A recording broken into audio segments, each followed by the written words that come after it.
personne au monde a autant d'amour gratuit, vrai, authentique pour le peuple d'Israël. S'il y a Torah, il y a victoire. On est le peuple du miracle. 3000 ans d'histoire le prouvent, le montrent.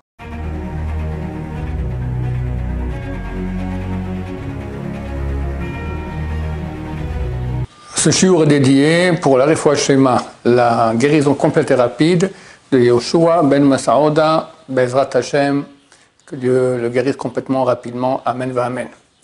Ok, nous sommes jeudi, après une nuit houleuse à la Knesset, où pour finir, 61 voix ont voté la non-dissolution de la coalition, de la Knesset. Donc Bibi continue à être Premier ministre de l'État d'Israël, et surtout, les Bachorei Yeshivot peuvent rester dans les Yeshivot. Il y a une loi qui va être écrite. Uniquement ceux qui traînassent dans la rue, et il y en a, c'est vrai. À l'époque, le Rav Shach disait que c'était des rodfim, c'était des poursuiveurs du peuple d'Israël, ces gens-là, qu'il fallait absolument les envoyer à l'armée. Alors, il y aura une loi qui va reconnaître qui sont les glandouilleurs, et les autres, Baruch Hashem, il y en a beaucoup qui sont très sérieux, qui font un travail énorme de Torah, phénoménal, presque inhumain, tellement ils bossent. Eux resteront dans les Yeshivot et sauveront le peuple d'Israël.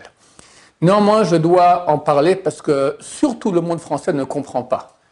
Ne comprend pas, on est en guerre, il y a des blessés, il y a des morts, l'armée est fatiguée, c'est une guerre qui dure bientôt 2 ans, on n'en peut plus. Les gens qui ne sont pas rentrés des semaines et semaines chez eux à la maison, qu'on les remplace avec quelques religieux qui sont dans les yeshivot et étudient la Torah. Plus que cela, comment les partis religieux osent aller en temps de guerre faire une dissolution de l'État? On est au bord d'une attaque sur l'Iran. Qui va diriger ça avec Trump? Bibi. Si Bibi n'est plus le Premier ministre, qui va faire ça? Ce corneau de Lapide ou d'autres comme ça, ce sont des nuls. Alors comment les groupements religieux, les partis religieux, ne faisaient pas un peu de pitié du peuple d'Israël? Je ne comprends pas ce que vous faites. Je vais répondre à ces questions et à d'autres questions qui ont été posées. Peut-être expliquer le secret de toute cette grande dispute qu'il y a, parce que ce n'est pas du tout les arguments qui sont avancés qui sont le fin fond de la dispute. C'est beaucoup plus grave, beaucoup plus décisif pour le futur du peuple d'Israël. L'histoire ne commence pas il y a 77 ans avec la création de l'État d'Israël. Notre histoire commence il y a 3335 ans environ, au mont Sinaï, qui a été s'appelle le mont Horeb et qui a été surnommé Sinaï, parce que Sinaï, c'est du mot Sinaï qui signifie haine. Dès ce moment-là, il y a la haine des peuples contre nous. Donc on est un peuple qui est poursuivi, dont les peuples veulent la fin, et on doit se défendre. Il y a 2000 ans environ, le temple a été détruit, et on est parti en exil, et depuis on survit en exil dans des situations extrêmement dures, tout à fait anormales. Le Yabetz, qui était le grand génération il y a 3 siècles, il dit « Par ma vie, je jure que chaque jour qu'il passe de l'exil, c'est un miracle plus grand que les miracles de sortie d'Égypte. » C'est absolument phénoménal. Comment on a fait pour subsister? Moi, quand j'étais non religieux, je le cherchais, c'était un des arguments qui m'a touché le plus. C'est complètement anormal, ça ne tient pas la route. On revient en terre d'Israël, un petit État minuscule, comme l'ONU avait voté, et on a attaqué. Ce n'est pas nous qui attaquons, c'est les Arabes qui attaquent. Plusieurs pays nous attaquent. Ils sont beaucoup plus que nous en nombre, ils sont beaucoup plus forts que nous en armes, ils sont bien formés, et Dieu fait des miracles. La première guerre de 48, qui était très très sanglante, après 67, phénoménale. Et depuis, on est quand même, je crois que le seul pays qui est en guerre depuis tellement de temps sur la planète Terre. Et ça n'a pas changé, c'est comme ça. Maintenant, il faut comprendre comment on a fait pour survivre en exil. On avait une armée. On avait des commandos, on avait des pilotes. Oui, ils étaient tous à la yeshiva. On avait les commandos et les pilotes de l'armée d'Israël, c'était les étudiants de yeshiva. Il faut comprendre ce que ça veut dire étudier la Torah. Je m'adresse maintenant aux gens qui peuvent comprendre que peut-être la Torah a raison, ou aux gens qui croient que la Torah a raison, ou ceux même qui ne croient pas du tout, mais pour comprendre que les gens pensent différemment qu'eux. Mais à l'époque, il n'y avait pas autant de yeshivot qu'aujourd'hui. Pardon? Il n'y avait pas autant de yeshivot qu'aujourd'hui à l'époque. À quelle époque vous parlez? Vous dites, on a gagné la guerre grâce aux étudiants en Torah.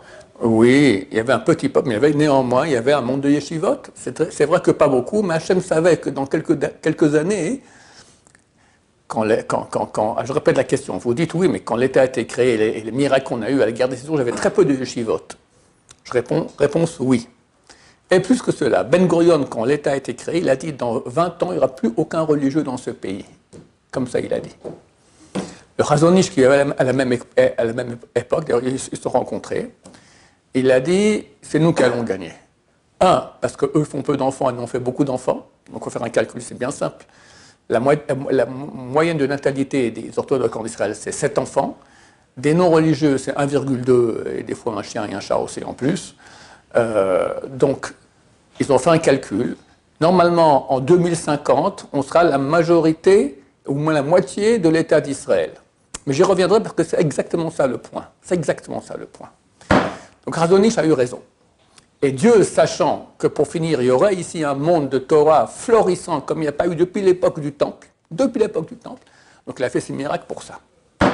C'est ce que le monde religieux croit et se base sur la Torah. Le premier mot de la Torah, c'est Bereshit, pour Réchit.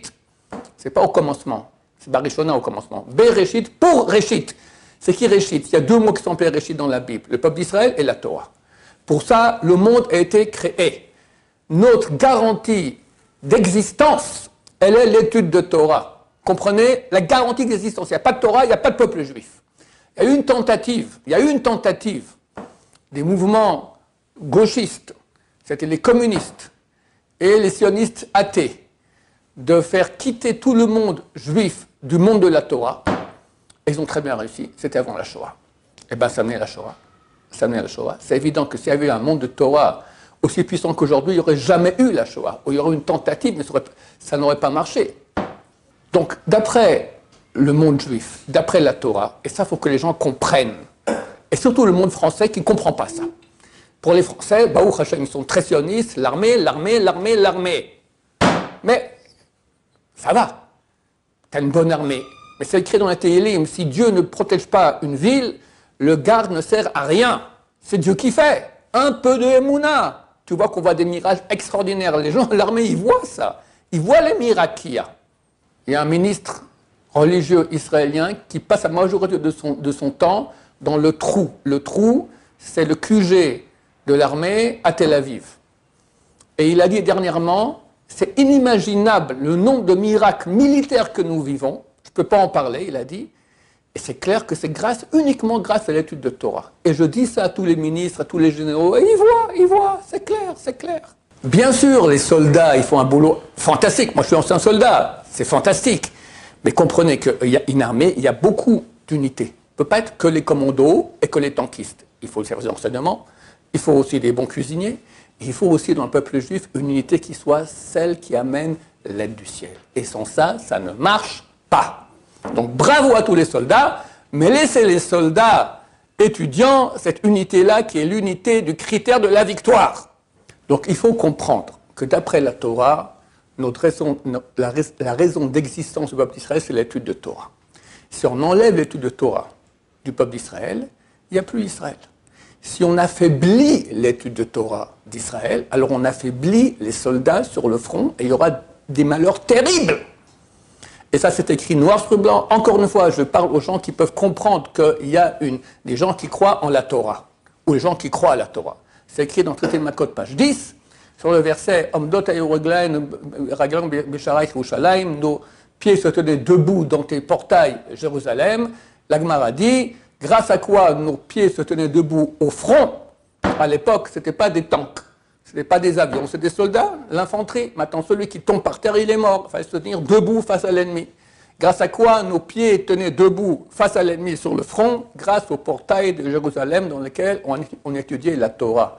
C'est une donnée juive. Maintenant, les gens qui sont à la tête des partis religieux sont les grands de Torah.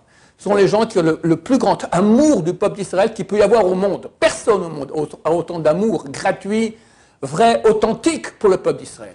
Et eux disent non. Non, parce que si maintenant il y a une loi qui va passer, comme quoi les Bachur Yeshivot, les étudiants doivent aller à l'armée, c'est fini. On a cassé le monde des Yeshivot, on a cassé le peuple d'Israël, ça va être très, très, très, très grave. Donc ces gens, ils se battent, ils sont prêts même à casser la coalition en période de guerre, parce qu'ils disent s'il n'y a pas ça, le peuple d'Israël, il est fini, caput. Ou souffrance terrible. Qui veut souffrance terrible? Qui veut prendre responsabilité pareille? Mais s'il y a des élections, la gauche risque de passer. S'il y a des élections, la gauche va passer, mais la gauche n'a pas assez de voix. Ils vont dire aux Haredim, aux orthodoxes, venez avec nous. On va dire, ok, on vient, on veut une loi qui fait que les Bachur Yeshivot, ils ne vont pas à l'armée. C'est sur ça qu'on s'est basé. Quand la gauche était au pouvoir il y a 1 an ou 2, ils ont fait... Il n'y a jamais eu des lois contre les Bachur Yeshivot aussi dures que maintenant. Jamais. Ils voulaient faire ça maintenant pour le mois d'août, Baruch Hashem, ça a été annulé. Il n'y a jamais eu. Même ceux de gauche disaient, Rabin et d'autres, c'était pas des grands religieux, c'était des anti-religieux. On dit, on a une Kabbalah, une tradition, les Bachur Yeshivot ne vont pas à l'armée. Ils comprenaient ça, eux. Je vais expliquer tout de suite pourquoi aujourd'hui la gauche, elle veut absolument... La gauche est aussi des nationalistes religieux, d'accord? Des misereaux, comme on dit. Eux, ils veulent que les religieux aillent à l'armée. Je vais expliquer tout de suite la raison profonde à cela. Il y a des arguments qui sont avancés. Aujourd'hui, il y a beaucoup plus d'orthodoxes qu'à l'époque de la création de l'État. Donc, lors de la création de l'État, Ben Gurion lui-même a dit on laisse les Bachur Yeshivot dans les Yeshivot. Ils pensaient tous que dans 20 ans, il n'y en aura plus aucun, mais à l'époque, ils étaient quelques centaines. Aujourd'hui, ils sont 100 000 et plus. Donc, on ne peut pas maintenant les laisser comme ça, envoyer d'autres personnes à l'armée. Et alors, je vais répondre à cette question-là. Oui, et Baruch Hashem, plus il y aura d'orthodoxes ou de juifs qui sont dans le monde des yeshivot, d'après la Torah, plus on va gagner la guerre. Idéalement, si tous sont religieux et tous étudient la Torah, on envoie un soldat avec un canon à la frontière, il tire, on a gagné la guerre. Comment les guerres se faisaient à l'époque? À l'époque, Sancherib est venu, c'était le général des armées irakiennes, avec 185 000 chefs de troupes. 185 000 chefs de troupes. Je ne sais pas combien c'est une troupe, mais si on va dire c'est 100 personnes, fait 185 000 fois 100, 18 500 000. 18 millions! Il n'y a aucune armée au monde qui est aussi grande. Aucune! Peut-être la plus grande armée, c'est 1 million, peut-être 1,5 million de soldats, je ne sais même pas laquelle, d'accord? 18 millions! Et bien Hachem, il a fait tic! Plus personne. Et ça a changé? Ça n'a pas changé. Grâce à quoi? Grâce à l'étude de Torah du temps de Chizkiyahu, grâce à l'étude de Torah. Le roi, c'était Chizkiyahu, qui était un des plus grands tzadikim à son époque. Ils étudient la Torah, et ils ont vérifié de Dan jusqu'à Beersheba du sud au nord. Tous mes petits-enfants connaissaient bien toutes les lois de pureté et d'impureté, c'était les plus dures de toute la Torah. Il y avait beaucoup de Torah. Chizkiyahu, il a dit à Dieu, moi, je n'ai pas la force d'aller me battre, comme mon ancêtre, le roi David, ni de prier. Je vais aller dormir et je compte sur toi. Il est allé dormir. Le matin, il se lève, il n'y a plus personne. Ils sont tous fuis. Qu'est-ce qui se passait? Dieu a amené des anges, ils ont chanté. Les soldats ont entendu les anges chanter, ils sont partis en courant et ils sont morts. Dieu, il a un problème. Dieu, il a un problème. S'il y a Torah, il y a victoire. Il faut arrêter d'avoir l'optique goy. Goy signifie corps. Un goy, un peuple. Corps qui va se battre, il faut qu'il y ait un corps puissant. Parce qu'ils n'auront pas l'aide de Dieu avec l'étude de Torah. Donc ils comprennent qu'il faut une armée qui est puissante. Mais ce n'est pas juif. On a tenu 3000 ans, pas parce qu'on avait une grande armée, parce qu'on avait la Torah. Donc maintenant, il y a beaucoup plus d'orthodoxes, Baruch Hashem, et qu'il y en a encore plus. Et plus il y en aura, et plus il y aura des gens qui vont étudier la Torah, plus on va gagner la guerre par miracle. On est le peuple du miracle. On est le peuple du miracle. 3000 ans d'histoire le prouvent, le montrent. Et aujourd'hui encore plus. Grâce à quoi? Parce qu'il y a des bons falafels à Tel Aviv. Ou des belles plages à Tel Aviv. Non, mais il faut arrêter. Réveille-toi. Réveille-toi. Réveille-toi. Tu ne crois pas que tu es juif, que tu as une histoire. Réveille-toi. La clé de réussite du peuple d'Israël, c'est l'étude de Torah. Donc plus on aura, plus on réussira. Il y en a qui disent, mais à l'époque, c'était les tzadikim qui parlaient au combat. Oui, c'est vrai. Mais à l'époque, le monde était religieux, le monde juif était religieux. Ça n'existait pas les boîtes de Tel Aviv. Ça n'existait pas la Gay Pride. Il n'y avait pas tout ça. Aujourd'hui, la majorité des juifs en Israël ne sont pas religieux. Mais Halel Shabbat. Halel Shabbat, c'est pire que Kippour, c'est pire que manger du porc, c'est pire que tout. Alors, il reste une partie, et encore je vous parle d'Israël, où ils se marient normalement entre juifs.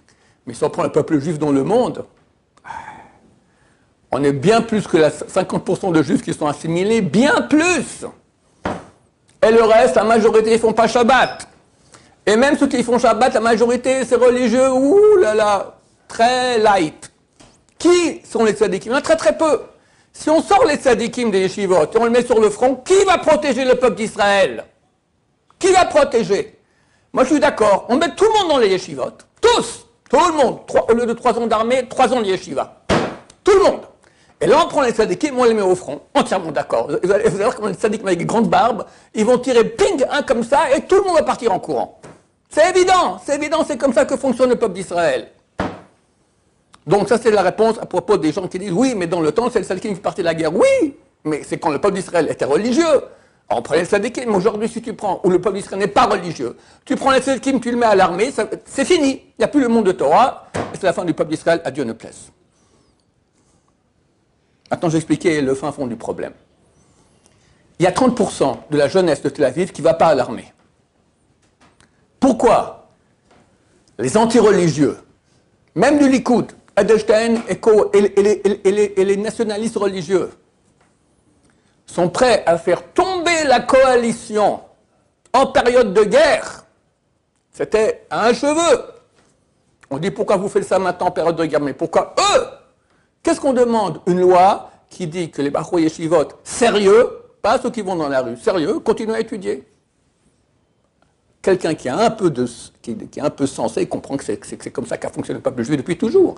Tente le coup. Tu as besoin de soldats? D'abord, c'est faux. L'armée, elle a dit on a besoin de soldats. Aujourd'hui, le cas, je ne veux pas le dire parce que c'est trop. Mais durant des années, l'armée, elle a dit on n'a pas besoin de soldats. Tu dis qu'il y a besoin? Va prendre les 30% de la jeunesse qui est à Tel Aviv. Qui font quoi? Qui fument, qui vont en boîte. Qu'est-ce que je sais pas ce qu'ils font. Prends pas les gens qui étudient la Torah. Pourquoi cette guerre sans merci de ces anti-religieux contre le monde de la Torah, où ils n'ont rien à gagner? Ils ne vont pas gagner les nationalistes religieux, ils veulent des implantations, tu n'as pas gagné des implantations. La gauche, qu'est-ce que tu en as à faire qu'il y en a qui étudient la Torah? Laissez étudier la Torah, qu'est-ce que tu en as à faire? T'as pas à l'armée, tu as besoin pour l'armée, tu me dis, prends ce Tel Aviv. Aïe, aïe, aïe, aïe, aïe, la guerre, elle est le combat est un combat beaucoup plus décisif du peuple d'Israël. La question, c'est ça la grande question qu'il y a, c'est le grand débat qu'il y a en Israël. Quand on parle maintenant il y a tellement de partis de gauche contre Bibi, oui Bibi, non Bibi, etc. C'est quoi? Est-ce qu'on veut un État juif ou est-ce qu'on veut un État laïque goy? C'est exactement ça la question. Maintenant, ceux qui donnent la note, la direction du monde juif, c'est le monde de la Torah. Ceux qui suivent la Torah, ceux qui donnent le message de Torah, c'est là qu'il y a les conférenciers qui parlent aux gens, les rabbanim. Et aujourd'hui, Baruch Hashem, il y a 52% de la jeunesse, c'est un sondage qui vient d'être fait il y a une semaine, il y a 52% de la jeunesse israélienne qui est en train de faire tchouva. C'est grâce au monde de la Torah. Sans monde de Torah, il n'y aura plus ça. Alors, les tenants de la création, qui sont comme du temps de la création de l'État d'Israël, comme Lapid, qui a dit « Nous voulons un même État comme a voulu Ben Gurion », c'est-à-dire sans juifs religieux. Comme a dit Ben Gurion, je le rappelle, dans 20 ans, il n'y aura plus aucun religieux. Ceux-là, ils disent « On a créé cet État-là pour avoir un État laïque. » Et Dieu a permis que ça se fasse, parce que jamais les goïms auraient accepté qu'il y ait un retour religieux du peuple d'Israël. Les goïms veulent aussi notre fin. Eux, ils savent que c'est grâce à la Torah qu'on est juif. Dieu leur a dit, on va laisser maintenant les Juifs. Dieu leur dit, vous êtes une bande de nuls. Pendant 2000 ans, vous avez les Juifs dans vos pays, ils sont encore Juifs.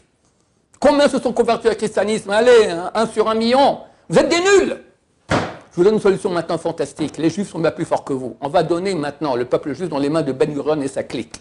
Et ils vont faire un peuple goy. Vous aurez une gay pride, vous aurez du porc, vous aurez Chilou Shabbat, les boîtes, tout ça.